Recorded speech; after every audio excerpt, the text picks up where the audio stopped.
አምላካችን ተሰድቧል እኮ ምድራችን ላይ ከተማችን ላይ ኃይል ብዙ ሆኖ ሳለ ጠላቶች ዋሹብህ ተብሎ ተነግሯል ተጽፏል። እግዚአብሔር እየተሰደበ ነው። የኛና የናንተ አምላክ ምን ልዩነት አለው? አንድ ነን እየተባለ ነው። አንድ ነን ግን አንድ አይደለንም። እግዚአብሔር እንዴት ከጣዖት ጋር አንድ ይሆናል? እግዚአብሔር እንዴት ከአጋንንት ጋር አንድ ይሆናል? ወዳጆቼ አምላካችሁ እንዲታይ አምላካችሁ በአደባባይ ብዙ ሰዎች እውነተኛ አምላክ እንደሆነ እንዲያውቁ ለእግዚአብሔር ተዋጉ። ቤተክርስቲያን ለእግዚአብሔር ተዋጊ። ለስልጣን ለውቅና ስንዋጋ የእግዚአብሔር ስም ተሰደበ በምድራችን። ቲክቶክ ላይ መቀለጃ ሆነናል። በፌስቡክ ላይ በሶሻል ሚዲያ ላይ የምንሰራው ቤተክርስቲያን ውስጥ የሚሰራው ለግል ጥቅም የሚሮጠው ሩጫ ሁሉ በሶሻል ሚዲያ ላይ የቀረበ አምላካችን እየተሰደበ ነው። አምላካችን የሚያሳውቅ ነገር አይደለም እየተደረገ ያለው። ወዳጆቼ ንቁ። የማንን ጦርነት እየተዋጋህ ነው? በቤተክርስቲያን ውስጥ፣ በስራ ቦታ፣ በትምህርት ቤት፣ በየትኛውም ቦታ እንቅስቃሴ ማንን ለማስከበር ነው? ማንን ለማስጠራት ነው? ስምህን ነው? ዝናህን ነው? ክብርህን ነው? ያ ሞገስ አይሆንልንም። ይሄ ሰው ግን ለእግዚአብሔር ዕውቅና ለማስገኘት ለማሳወቅ ነው። አንድ ሰው ቻናል በብዙ ሚሊዮን ብር ከፍቼ ይሄን ሁሉ ብር ያወጣሁት ራሴን ለማሳወቅ አገልጋይ የሚባል ማለት ነው። አገልጋዮች ማንን ለማሳወቅ ነው የምናገለግለው? ምንሮጠው? መሪዎች፣ ፓስተሮች፣ ወንጌላውያን፣ በልዩ ልዩ አገልግሎት የምታገለግሉ እግዚአብሔርን ለማሳወቅ አገልግሉ። ራሳችሁን ለማሳወቅ አታገልግሉ። በዚህ ዘመን አብዛኛው አገልጋይ ራሱን ለማሳወቅ፣ ገንዘቡን ለማሳወቅ፣ ቤቱን ለማሳወቅ፣ ስሙን ለማሳወቅ እያገለገለ ያለበት ዘመን ነው። ዳዊት ግን በዘመኑ ራሱን ለማሳወቅ ሳይሆን እግዚአብሔርን ለማሳወቅ፣ በቢዝነሳችሁ እግዚአብሔርን ለማሳወቅ፣ በእውቀታችሁ እግዚአብሔርን ለማሳወቅ ተንቀሳቀሱ። ያኔ ሞገስ ይሆንላችኋል። ይሄ ሰው በዘመኑ ራሱን ሳይሆን፣ ክብሩን ሳይሆን፣ ዝናውን ሳይሆን፣ ስሙን ሳይሆን እግዚአብሔርን ለማሳወቅ ይዋጋ ነበር። ይሄ ሰው ዳዊት ክፉን በመልካም ያሸነፈ ሰው ነው። ክፉን በመልካም ያሸነፈ፣ በቀሉን ለእግዚአብሔር የተወ፣ አልበቀልም ያለ። ሃሌሉያ! አብዛኛው ጴንጤ ተበቃይ ነው። ለእናንተም ይሆን አንድ ሰነድ ይዞ ይቀመጣል። እናንተን የሚያገኝበት መንገድ ካገኘ ይበቀልሃል። ይሄ ሰው ግን ክፉን በመልካም ያሸነፈ፣ በቀልን ለእግዚአብሔር የተወሰው ነው። ትዝ ይላችኋል፣ ሳኦል የዳዊት አሳዳጅ ነበር። ከተቀባ ጊዜ ጀምሮ ያደረገ ሰው ነው። ወታደር ይዞ፣ የተመረጡ የእስራኤል ኮማንዶች ይዞ ዳዊትን ለመግደል ባለበት ቦታ ዘመኑን ሁሉ ይላል መጽሐፍ የዳዊት ጠላት ነበር ይላል ሳኦል። ዘመኑን ሁሉ ለዳዊት ጠላት የነበረውን ሰው እግዚአብሔር በአንድ ጥሻ ውስጥ አሳልፎ ሰጠው ለዳዊት ማለት ነው። አብረውት የነበሩ ሰዎች እንዲህ አሉ፣ ይሄ ሰው አንደኛ አንተን የሚያባርር ሊገልም ይፈልግ ሰው፣ ሁለተኛ ከተማ እንኳን እንዳንኖር እኛንም ጭምር እኮ ያስወጣ ሰው ነው። ጥሻ ለጥሻ እንድንኖር ያደረገ ሰው ነው። በጦር እናጣብቀው። እግዚአብሔር አምጥቶ አሳልፎ ሊገለው ሄዶ ተኛ እዛ ጥሻ ውስጥ ዳዊት ያለበት ቦታ መተው አጠገቡ አዩት። እናጣብቀው፣ እንግደለው። ይሄው መልካም አጋጣሚ ያገኘን። ሲያሳድደን የነበረ፣ ጦር ሲወረውርብህ የነበረ፣ ሲያሰቃየን የነበረ ሰው ይሄው ይላል እግዚአብሔር በጦር እናጣብቀው ሲሉ ዳዊት ኖ እግዚአብሔር በቀባው ላይ እጄን አላነሳም እግዚአብሔር ይበቀለዋል ክፉን በመልካም ማሸነፍ አንተ ብትሆን ታደርጋለህ በጦር የሚያሳድድህን በዚህ ዘመን ሊወጋህ የሚፈልግህን ሊገል የሚፈልግህን ሀገር ያስለቀቀህን እግዚአብሔር አምጥቶ ፊት ላይ ቢያስተኛ ምንድነው የሚያደርገው የዘመኑ ሰው ቤንዚን ነበር አርከፍክፎ እሳት የሚለቀበት የዘመኑ ሰው መግደል እንኳን አይረካም እግዚአብሔር አሳልፎ ሰጠኝ ብሎ ዳዊት በቀልን ለእግዚአብሔር የተወሰው ወዳጆቼ አትበቀሉ ወንድሞቻችሁን አትበቀሉ እህቶቻችሁን አትበቀሉ በቀል የእግዚአብሔር ነው በቀለኛ ሆነ በእግዚአብሔር ፊት ሞገስ የለህም ብዙ ሰው ተበቃይ ነው በቤተ ክርስቲያን ያየሁት በዘመኔ ይሄንን ነው በቀል አንተን የሚገልበት ጉርጓድ የሚቆፍርበት ዘመን ላይ ነው ያለነው ወዳጆቼ አትበቀሉ ይላል እግዚአብሔር አትበቀል በቀል ለእግዚአብሔር ስጥ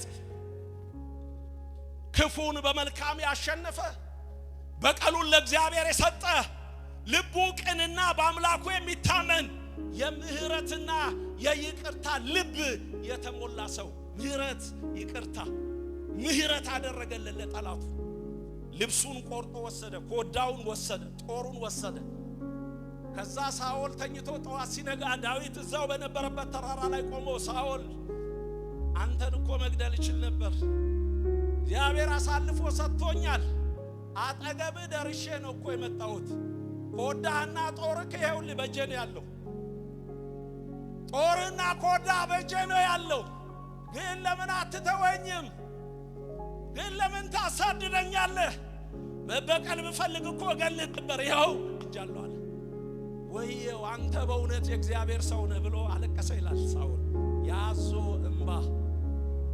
እንባ በዚህ ዘመን አጥፍቶ የሚያለቅሱ አጥፍቶ ቂም በውስጡ ይዞ የሚያለቅሱ በድያለሁ ብሎ ቂም ሳኦል በውስጡ ቂም ይዞ ሁለተኛ ቂም ይዞ አለቀሰ በድያለሁ አንተ ንጹህ ሰው ነህ የእግዚአብሔር ሰው ነህ እንዲህ ብላችሁ አታልቅሱ በእግዚአብሔር ፊት በቀልን ልቀቁ ቂምን ልቀቁ ከውስጣችሁ ልባችሁን አጥሩ ወዳጆቼ እግዚአብሔርን ቃል እናገራለሁ ስለዚህ ሳኦል አለቀሰ በሁለተኛውም ቀን ማሳደድ ጀመረ ተመልከቱ አልቅሶ የውሸት ንስሐ የውሸት ለቅሶ ልክ እንደ ዘመናችን ማለት ነው ብዙ ሰዎች ሲታረቁ ያለቅሳሉ ግን ቂም አለ በቀል አለ ውስጥ ላይ ቂም ይዞ በሁለተኛውም ቀን አገኘው ዳዊት መጥቶ ጨርቁን የወሰደበት ሁለተኛ አሳዳጁን የሚወደውን ሰው አይደለም ጦር የወረወረበትን ሰው በኔና በሞት መካከል አንድ እርምጃ ቀረስ ከሚል ድረስ ያስጨነቀውን ሰው ምህረት አቤት የሚሰሩትን አያውቁምና ይቅር በላቸው አለ ጎየታ ጎኑን በጦር እየወጉት የክርስቶስ ልብ አለን ብሎ መጽሐፍ ቅዱስ ይናገራል እኛም አለን ብለን እንሰብካለን ቂም በውስጣችን ቋጥረን መጽሐፍ ቅዱስ ይቅርታ የማያደርግ ሰው በያዕቆብ መጽሐፍ ምዕራፍ 2 ቁጥር 13 ይቅርታ በሌለው ሕግ ይዳኛል ይቅርታ የማያደርግ ሰው እግዚአብሔር ይቅር አይለውም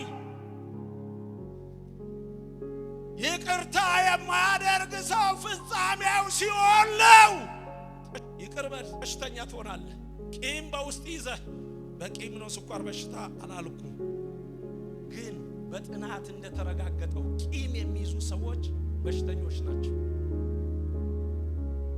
ግፊት ስኳር ጨጓራ የአእምሮ መታወክ ቂመኛ የሆኑ ሰዎች ቂም ለራሳችን አይጠቅምም ወዳጆቼ ዳዊት ቂም የሚሰው አልነበረም ዳዊት በቀሉ ለእግዚአብሔር የሚሰጥ ይቅር የሚል ቅልብ ይቅርታ የተሞላ ልብ ያለው ሰው ነው ዳዊት ለእስራኤል ነገስታትና መሪዎች በህይወቱ ዘመን ሞዴልና ምሳሌ የነበረ መሪ ነው ለእስራኤል ነገስታትና መሪዎች በዘመኑ ዳዊት ሞዴል የነበረ ሰው ነው እንዴት ብትሉ የነገስታትን መጽሐፍ በሙሉ ስታጠኑ እንደዚህ የሚል ቃል ታገኛላችሁ። ምን የሚል? በአባቱ በዳዊት መንገድ አልሄደም ይላል አንዱ ንጉስ ማለት ነው። ሄዷል ይላል አንዱ ንጉስ። ስለዚህ ዳዊት በብሉይ ኪዳን ዘመን ለነበሩ የእስራኤል መሪዎች፣ ባለስልጣኖች ሞዴል የነበረ በህይወቱ ምሳሌ የነበረ እግዚአብሔር ምሳሌ ያደረገው ሰው ነው። በአዲስ ኪዳን እኛ ሁላችን የኢየሱስ ክርስቶስን የህይወትና የአገልግሎት ምሳሌነት እንድንከተል ታዘናል። ኢየሱስ ሞዴላችን ስለሆነ ስለዚህ አገልጋዮች፣ እግዚአብሔርን የምናመልክ ሰዎች ምሳሌ ሁኑ። በቤታችሁ ምሳሌ ሁኑ። በጎረቤታችሁ ምሳሌ ሁኑ። በቢሮአችሁ ምሳሌ ሁኑ። ምሳሌ ሁን። ምሳሌ የሆነ ሰው በአባቱ በዳዊት መንገድ አልሄደም። ነገስታትን ህይወት በሙሉ እግዚአብሔር የሚለካው በዳዊት ህይወት ነበር። በአዲስ ኪዳን በኢየሱስ ክርስቶስ ነው የኛን ህይወት የሚለካው። በዳዊት ህይወት ነበር የሚለካው። የክርስቶስ ልብ ያለው ሰው ማለት ነው ኢየሱስ። ይሄ ሰው የወደቁ ልቦችን የሚያነሳ። ስለዚህ ስላልተገረዘ ፍልስጤማዊ የማንም ሰው ልብ አይውደቅ፣ እኔ ገጥመዋለሁ። በዚህ ባለንበት ዘመን ብዙ የወደቁ ልቦች አሉ። ብዙ የልብ ስብራቶች አሉ በምድር ላይ። ዘመኑ የብዙ ሰዎች ልብ የሚሰብር ነገር አለ። ኢኮኖሚው፣ ፖለቲካው ያለው ጦርነቱ፣ እርስ በርስ መገፋፋቱ፣ ዘረኝነቱ፣ አድሎ፣ ሙስና፣ ሌብነት፣ ይሄ ሁሉ የሰው ልብ የሚያወርድ ነው። እግዚአብሔር አነሳ አገልጋይ ይፈልጋል። እንዲህ ለመሆን የተዘጋጀ ማለት ነው። የልብ ስብራት ያለባቸውን ሰዎች ልባቸውን የሚደግፍ ሰው። ኢሳይያስ እንዲህ አለ። ኢሳይያስ መጽሐፍ ምዕራፍ 50 ቁጥር 4 ላይ የደከመውን የወደቀውን እንዴት እንደማነሳ አውቅ ዘንድ ጌታ እግዚአብሔር የተማረ አንደበት ሰጥቶኛል። ለምን ሰጠ? የተማረ አንደበት። ለምን ሰጠ? ጸጋ። ለምን ሰጠ? ቅባት። መኪና እንድገዛበት አላለም። ቤት እንድሰራበት አላለም። የኔን ድርጅት እንዳቋቁምበት አላለም። እግዚአብሔር የተቀባ አኖንቲንግ ቅባት አንደበት የሰጠኝ የደከሙትን፣ የወደቁትን፣ የዛሉትን እንዳነሳ። ሃሌሉያ። ቅባት ለዚህ ፐርፐስ ነው የሚሰጠው። የወደቁ ልቦች። እንዲህ አይነት አገልጋይ ነው በዚህ ዘመን እግዚአብሔር የሚፈልገው። እግዚአብሔር እንዲህ አይነት አገልጋይ ይፈልጋል። የወደቀ ልብ፣ የተሰበረ ልብ፣ በተለያየ ምክንያት የተጎዱና የተሰበሩ ልቦች አሉ። ብዙ ልቦች አሉ። ይሄን የሚያነሳ ወደ እግዚአብሔር የሚያስጠጋ፣ ወደ እግዚአብሔር የሚያቀርብ ሰው ነበር ዳዊት። ለእግዚአብሔር ሁል ጊዜ ደግሞ የሚገኝ ነበር። እግዚአብሔር በፈለገው ሰዓት ዳዊትን ያገኘዋል። ለዚህ ነው መዝሙር 89:20 ላይ የእሴይ ልጅ ዳዊት ባሪያዬን አገኘሁት። እኛ እኮ በአንድ ወር ውስጥ የተወሰነ ቀን እንገኝና የተወሰነ ቀን የለንም። እግዚአብሔር መሰዊያችን አጠገብ ሲመጣ የለንም። ጮኸን መሰዊያ አጠገብ ጮኸን እኛ በሌለንበት ጊዜ እግዚአብሔር ይመጣል። ለእግዚአብሔር የምትገኝ ሰው ሁን። ለእግዚአብሔር የምንገኝ ሰው፣ ለዓላማው ለፈቃዱ። ይሄ ሰው ለእግዚአብሔር የሚገኝ ሰው፣ በእግዚአብሔር ምሪትና ድምጽ የሚንቀሳቀስ የሚራመድ ሰው፣ መሪውን እግዚአብሔር ያደረገ ሰው ነው። ወዳጆቼ፣ መሪውን እግዚአብሔር ያደረገ ሰው ደግሞ ሁሉ ጊዜ በድል ይመራል። እግዚአብሔር እየመራ ሽንፈት የለም። መሪህ እግዚአብሔር ከሆነ የትኛው መንገድ ቢመራ ድል ካንተ ጋር አለ። ክብር ለኢየሱስ ይሁን። እግዚአብሔር ይመራው የነበረ ሰው። ቤተ ክርስቲያን በመንፈስ ቅዱስ እንድትመራ መጽሐፍ ቅዱስ ያዛል በአዲስ ኪዳን። አሁን በመንፈስ ቅዱስ እየተመራን ነው ወይ? መንፈስ ቅዱስ ነው ወይ ሚመራን ካል ውጤታችንን መመልከት ነው። የተበላሸ ውጤት ያለው ሰው መንፈስ ቅዱስ እየመራው ነው ማለት አይቻልም። የተበላሸ ውጤትህ የተበላሸ ከሆነ ነገሽ የተበላሸ ወይ በስጋችን ነው የምንመራው ወይ በሰይጣን ነው የምንመራው ወይ የሆነ ነገር ኤክስተርናል የሆነ ነገር ነው የሚመራን ማለት ነው። ውጤታችን መልካም ከሆነ እግዚአብሔር እየመራን። ክብር ለኢየሱስ ይሁን። በእግዚአብሔር ምሪት የሚወጣ እግዚአብሔር አብሮት ከሱ ጋር የነበረ ብዙ ድሎችን ያገኘ በመልካም ጀምሮ በመልካም የጨረሰ ሰው ነው። እንዲህ አይነት ህይወት ያለው ሰው አሁን ባነበብኩ ክፍል እግዚአብሔር ሆይ ለምን ረሳኸኝ? እንዲህ አይነት ሰው መረሳት አለበት? የዳዊትን ህይወት አየን አይደል? እንደው መረሳት አለበት ይሄ ሰው? እግዚአብሔር ሆይ ፈጽመህ ለምን ረሳኸኝ? ፈጽመህ ይላል እዚህ ላይ ደግሞ ፈጽመህ ለምን ረሳኸኝ? ለምን ተውከኝ? ሆነ ከኔ ራክ፣ ከኔ ለምን ተለየ? ለምን ዝም አልከኝ ብሎ ይሄ ሰው ይጮሃል። እንዲህ አይነት ህይወት ያለው ሰው እንዲህ አይነት ህይወት ያለው ሰው